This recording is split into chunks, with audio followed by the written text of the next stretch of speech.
BJP double standard ಬಗ್ಗೆ ಮಾತಾಡ್ತಾ ಇದ್ದೀವಿ. ಗ್ಯಾರಂಟಿ ಯೋಜನೆಗಳಿಗೆ ಸಂಬಂಧಪಟ್ಟಂತೆ ಇಂತಹ ಯೋಜನೆಗಳನ್ನು ಕೊಟ್ಟು ಈಗ ಅಡ್ರೆಸ್ ಇಲ್ದಂಗೆ ಆಗಿರೋದು ಆಮ್ ಆದ್ಮಿ ಪಾರ್ಟಿ. ಒಂದು ಕಡೆ ಕಾಂಗ್ರೆಸ್ನ ಗ್ಯಾರಂಟಿ ಯೋಜನೆಗಳನ್ನು ಕಾಪಿ ಮಾಡೋಕ್ಕೆ ಬೇರೆ ಬೇರೆ ರಾಜ್ಯಗಳು ಬಂದರೆ, ಗ್ಯಾರಂಟಿ ಯೋಜನೆಗಳನ್ನು ಕೊಟ್ಟು ಸುಸ್ತಾಗಿ ಮನೆ ಕಡೆಗೆ ಹೋಗಿದ್ದು ಆಮ್ ಆದ್ಮಿ ಪಾರ್ಟಿ. ಹೌದಾ ಸರ್ ದರ್ಶನ್ ಅವರೇ?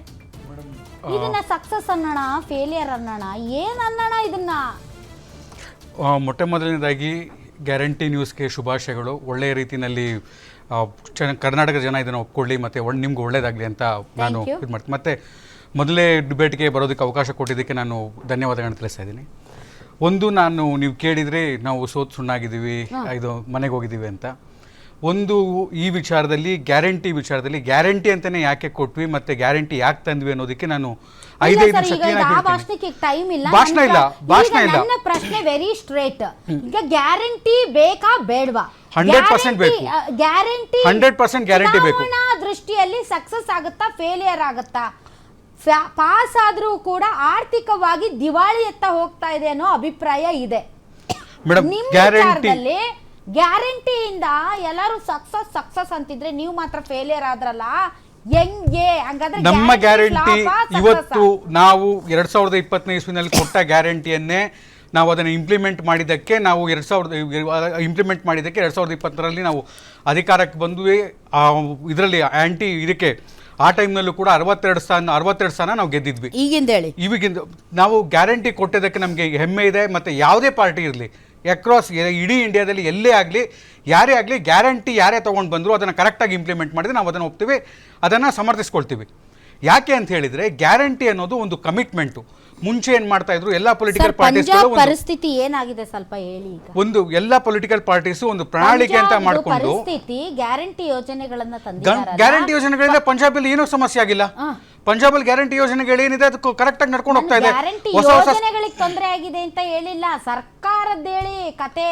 ಸರ್ಕಾರಕ್ಕೆ ಏನೂ ಸಮಸ್ಯೆ ಆಗಿಲ್ಲ. ಪಂಜಾಬ್ನಲ್ಲಿ ಚೆನ್ನಾಗಿ ನಡ್ಕೊಂಡು ಹೋಗ್ತಾ ಇದೆ ಸರ್ಕಾರ. ಡೆಲ್ಲಿನಲ್ಲಿ ನಾವು 10 ವರ್ಷ ಗ್ಯಾರಂಟಿ ನಡೆಸಿದ್ದೀವಿ. ನೀವು ಮಾತಾಡುವಾಗ ನಾನು ಮಾತಾಡಲಿಲ್ಲ. ನೀವು ಮಾತಾಡುವಾಗ ನಾನು ಮಾತಾಡಲಿಲ್ಲ.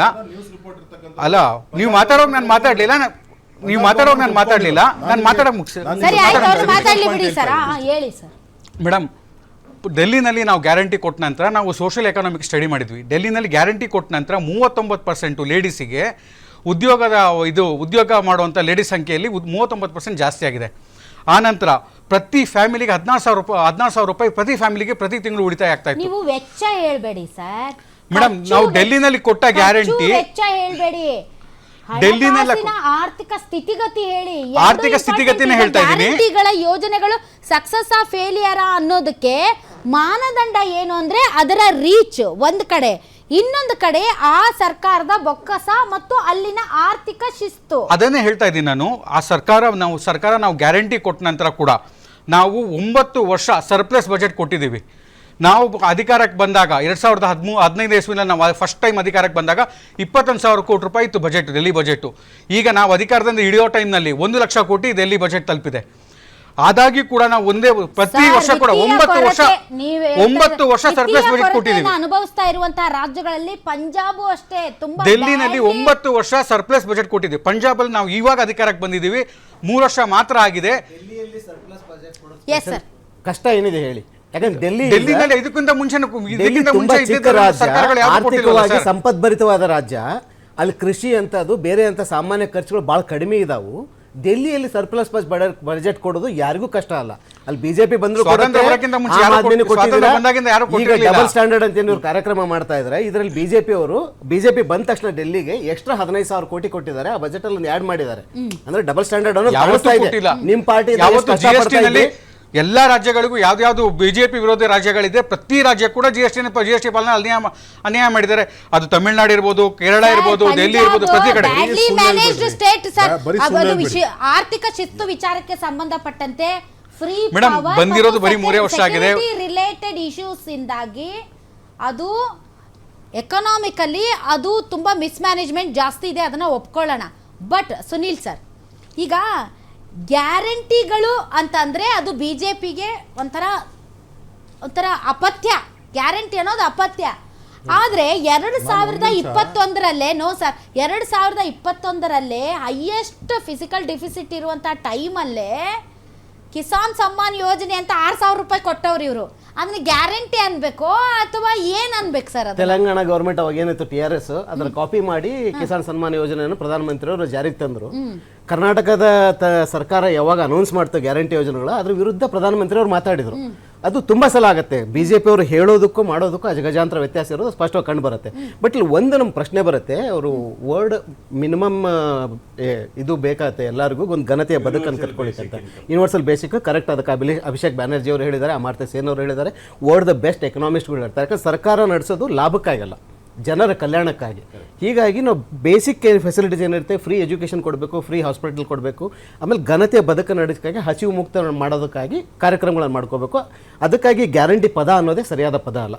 ಈ ಯೋಜನೆಗಳನ್ನು ತರಲೇಬೇಕು. ಈ ರಾಜ್ಯಕ್ಕೆ ಏನು ಎಕ್ಸ್ಟ್ರಾ ಸಂಪನ್ನ ಬರುತ್ತೆ ಅದು ಮರು ಹಂಚಿಕೆ ಆಗಬೇಕು. ಮರು ಹಂಚಿಕೆ ಕಾರ್ಯಕ್ರಮದ ಅಡಿಯಲ್ಲಿ ಇದನ್ನು ಕೊಡ್ತಾ ಇದ್ದಾರೆ. ಈಗ ಒಂದು ಕರ್ನಾಟಕದ ಪ್ರಾಬ್ಲಮ್ ಏನಾಗಿದೆ ಅಂದರೆ, ಇದರ ಸಂಪನ್ಮೂಲಗಳು ಅಥವಾ ಇದರ ಆದಾಯದ ಶಕ್ತಿನೇ ಅದಕ್ಕೆ ಇವತ್ತು ತೊಂದರೆ ಆಗ್ತಾ ಕಂಡು ಬರ್ತಾ ಇದೆ ಅಂತ ಅನಿಸ್ತದೆ. ಯಾಕಂದರೆ Karnataka is rich state, economically second highest GST collect ಮಾಡ್ತಾ ಇರೋ ಸ್ಟೇಟ್.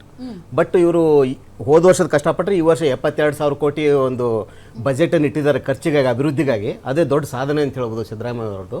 ಅದನ್ನು ಹೊರತುಪಡಿಸಿ ಆ ಪಕ್ಷದ MLAಗಳು ಇದ್ದಾರಲ್ಲ ಅಥವಾ ಶಾಸಕರು ಏನಿದ್ದಾರೆ, ಈ ಗ್ಯಾರಂಟಿ ಯೋಜನೆಯನ್ನು ಮುಕ್ತ ಮನಸ್ಸಿನಿಂದ ಒಪ್ಪಿ ಜನರಿಗೆ ತಲುಪಿಸಬೇಕಾದ ಕೆಲಸವನ್ನು ಮಾಡಬೇಕಾದ ಶಾಸಕರು, ಪ್ರತಿನಿಧಿಗಳು ಅವರೇ ಅಪಸ್ವರ ಎತ್ತಿದ್ದಾರೆ. ಫಸ್ಟ್ ಆಫ್ ಆಲ್ ಅದು ಪ್ರಶ್ನೆ ಒಂದು. ನಮ್ಗೆ ಅನುದಾನ ಸಿಗ್ತಿಲ್ಲ, ಅಭಿವೃದ್ಧಿ ಕಾರ್ಯಗಳೇ ನಡೀತಾ ಇಲ್ಲ ಬಿಕಾಸ್ ಆಫ್ ಗ್ಯಾರಂಟಿ.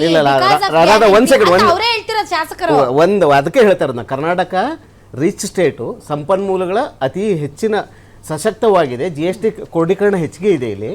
ಆಮೇಲೆ ಎಲ್ಲವೂ ಕರ್ನಾಟಕ ಏನು ಸಾಧ್ಯ ಇದೆ ಹೆಚ್ಚಿಗೆ ರೇಟ್ ಮಾಡಲಿಕ್ಕೆ, ಸ್ಟಾಂಪ್ಸ್ ಡ್ಯೂಟಿಯಲ್ಲಿ ಹೆಚ್ಚಿಗೆ ಮಾಡಿದ್ದಾರೆ, ಲಿಕ್ಕರಲ್ಲಿ ಹೆಚ್ಚಿಗೆ ಮಾಡಿದ್ದಾರೆ, ಎಲ್ಲದರಲ್ಲೂ ಟ್ಯಾಕ್ಸ್ ಹೆಚ್ಚಿಗೆ ಮಾಡಿದ್ದಾರೆ. ಏನು 5 ಸಾಧ್ಯತೆಗಳಿದೆ 5ರಲ್ಲೂ ಹೆಚ್ಚಿಗೆ ಮಾಡಿದ್ದಾರೆ.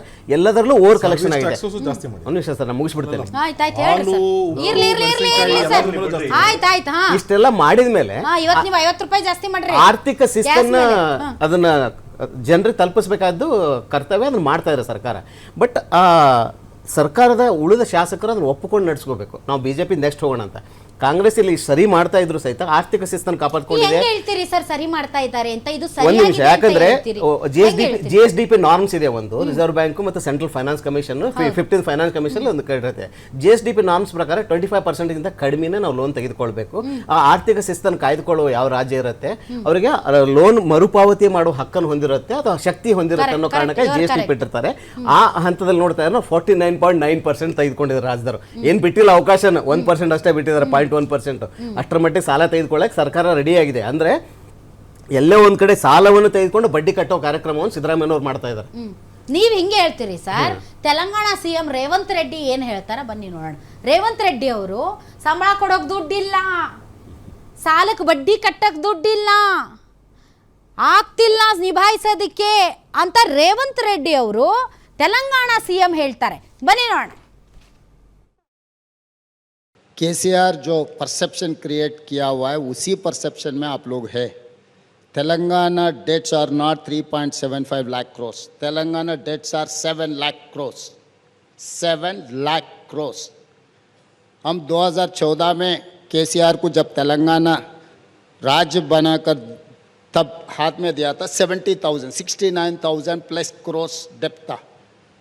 काली चंद्रशेखर राव 10 साल में 6 लाख के ऊपर 6 लाख करोड़ के ऊपर डेट्स ले आके हमारे सर पर डालकर चला गया. आज मेरा state income is 18,500 crores per month. I have to pay salaries and pension 6,500 crores. I have to pay per month 6,500 crores on these debts and interest, capital and interest. So 13,000 crores if you are eating, if you are not eating, you are chai piye ya nahi piye, I have to pay 13,000 crores on before 10th. Only I am getting 5,500 crores for all this welfare and development. ಉತ್ತರ ಅದರಲ್ಲೇ ಇದೆ. ಯಾಕಂದ್ರೆ ಅವರು ಆರ್ಥಿಕ ಶಿಸ್ತನ್ನು ಕಾಯ್ದುಕೊಳ್ಳದೆ ಇರೋದೇ ಕಾರಣ. 60,000 6 ಲಕ್ಷ ಕೋಟಿ 7 ಲಕ್ಷ ಕೋಟಿಗೆ ಸಾಲ ತೆಗೆದುಕೊಂಡು ಹೋದ್ರೆ ಯಾವ ರಾಜ್ಯ ಆದ್ರೂ ಅದನ್ನ ಎದುರಿಸಬೇಕಾಗತ್ತೆ. ಇದು ತೆಲಂಗಾಣ ಸಮಸ್ಯೆ ಅಲ್ಲ, ತೆಲಂಗಾಣದ ಆರ್ಥಿಕ ಶಿಸ್ತನ್ನು ಕಾಪಾಡಿಕೊಳ್ಳದೆ ಇರೋ ಸಮಸ್ಯೆ. ಗ್ಯಾರಂಟಿ ಕೊಡೋದ್ರ ಸಮಸ್ಯೆ ಅಲ್ಲ ಇದು. ಯಾಕಂದ್ರೆ ಎಲ್ಲರಿಗೂ ರಾಜ್ಯ ಏನು ಗಳಿಸುತ್ತೆ ಅದು ಮರು ಹಂಚಿಕೆ ಮಾಡಲೇಬೇಕು. ಯಾರಿಗೆ ಅರ್ಹತೆ ಇರುತ್ತೆ, ಯಾರಿಗೆ ಅವಕಾಶ ಇದೆ, ಘನತೆ ಬದುಕು ನಡೆಸುವ ಅವಶ್ಯಕತೆ ಇದೆ, ಅವ್ರು ಕೊಡಬೇಕಾಗತ್ತೆ. ಬಟ್ ನಾವು ಏನು ಹೇಳ್ತಾ ಇದೀವಿ, ನಿಮ್ಮ ಕಾರ್ಯಕ್ರಮದ ಮೂಲ ಉದ್ದೇಶ ಅಂದರೆ ಡಬಲ್ ಸ್ಟ್ಯಾಂಡರ್ಡ್ ಇದೆ ಅಂತ. 100% ಡಬಲ್ ಸ್ಟ್ಯಾಂಡರ್ಡ್ ಕಾಣಿಸ್ತಾ ಇದೆ. ಯಾಕಂದ್ರೆ ಅವರು ಮೋದಿ ಅವರು ಸ್ಪಷ್ಟವಾಗಿ ಹೇಳ್ತಾರೆ ಇದನ್ನ ಕೊಡಬಾರ್ದು, ಇದು ಆಸ್ತಿ ಕುಸಿತ ಹಡ್ದು ಮಾಡುತ್ತೆ. ಬಟ್ ಫಸ್ಟ್ ಟೈಮ್ ಮಧ್ಯಪ್ರದೇಶದಲ್ಲಿ ಅವರು ಲಾಡ್ಲಿ ಬೆಹನ ಮಾಡಿ ಕಾಲು ನಮಸ್ಕಾರ ಮಾಡಿ ಕಾಲು ತೊಳೆದು ಎಲ್ಲ ಮಾಡಿ ಹೆಣ್ಮಕ್ಳಿಗೆ ಕೊಟ್ಟರು ಅದನ್ನ.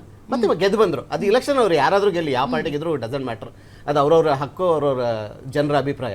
ಬಟ್ ಒಂದು ರೀತಿ ಪ್ರಧಾನಮಂತ್ರಿ ಹೇಳ್ತಾರೆ ಅದನ್ನು ಕೊಡಬಾರ್ದಂತೆ, ಅವ್ರ ಮುಖ್ಯಮಂತ್ರಿಗಳು ಅದನ್ನ ಅನುಷ್ಠಾನಕ್ಕೆ ಮಾಡ್ತಾರೆ, ಅದರಿಂದ ಅವ್ರು ಇಲೆಕ್ಷನ್ ಗೆಲ್ತಾ ಇದ್ದಾರೆ.